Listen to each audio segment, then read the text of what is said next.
மயிலாடுதுறை சட்டப்பேரவை தொகுதிக்கான பறக்கும் படை மற்றும் நிலையான கண்காணிப்பு கேமரா பொருத்தப்பட்ட வாகனங்களை மாவட்ட ஆட்சியர் மகாபாரதி தொடங்கி வைத்தார். மயிலாடுதுறை மாவட்ட நாடாளுமன்ற தொகுதிக்குட்பட்ட மயிலாடுதுறை, சீர்காழி மற்றும் பூமுகார் சட்டப்பேரவை தொகுதிக்கான பறக்கும் படை மற்றும் நிலையான கண்காணிப்பு குழு ஜிபிஎஸ் கேமரா பொருத்தப்பட்ட வாகனங்களை மாவட்ட ஆட்சியர் மகாபாரதி கொடி அசைத்து துவங்கி வைத்தார். தொடர்ந்து பறக்கும் படையினர் சோதனை மேற்கொள்வதை நேரில் கள ஆய்வு செய்தார். இதில் மாவட்ட ஆட்சியரின் நேர்முக உதவியாளர் தேர்தல் பிரிவு செல்வம், ஆட்சியரின் பொது நேர்முக உதவியாளர் முத்துவடிவேல், தேர்தல் தனி வட்டாட்சியர் விஜயராகவன் உட்பட பலர் உடனிருந்தனர்.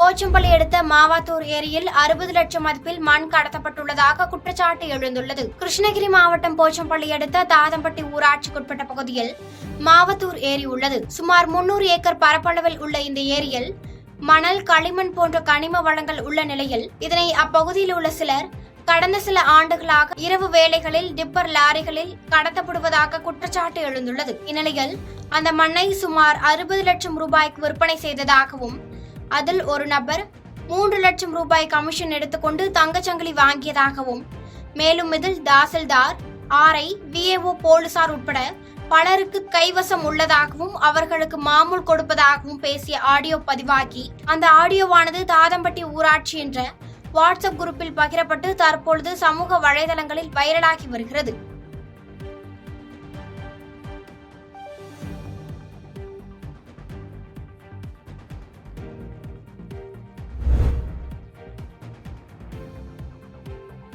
வரும் 18ஆம் தேதி தேர்தல் பிரச்சாரத்திற்கு கோவை வரும் பாரத பிரதமர் மோடியின் பேரணிக்கு தேர்தல் நன்னடத்தை விதிமுறைப்படி அனுமதி அளிக்கப்பட்டுள்ளது. மக்களவை தேர்தல் தேதி அறிவிக்கப்பட்டதை அடுத்து கோவை மாவட்ட ஆட்சியர் கிராந்திகுமார் பாடி செய்தியாளர்களை சந்தித்தார்.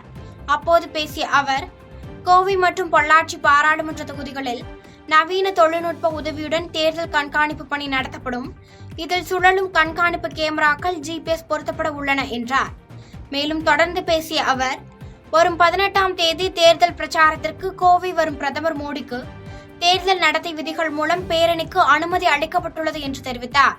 அதனைத் தொடர்ந்து பேசிய கோவை மாநகர காவல்துறை ஆணையர் பாலகிருஷ்ணன், கோவை மாவட்டங்களில் உள்ள பதட்டமான வாக்குச்சாவடிகளுக்கு கூடுதல் பாதுகாப்பு பணி மேற்கொள்ளப்படும் என்று தெரிவித்தார்.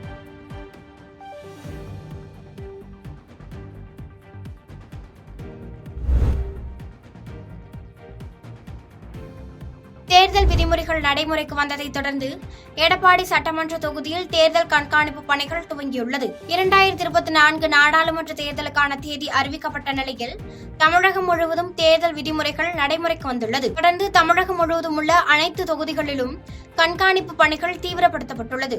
அந்த வகையில் சேலம் மாவட்டம் எடப்பாடி தொகுதிக்குட்பட்ட பகுதிகளில் வாகன தணிக்கை மற்றும் ரோந்து பணிகளில் மொத்தம் 4 குழுக்களாக உதவி ஆணையாளர் மாறன் தலைமையில் பணியில் ஈடுபட்டு வருகின்றனர்.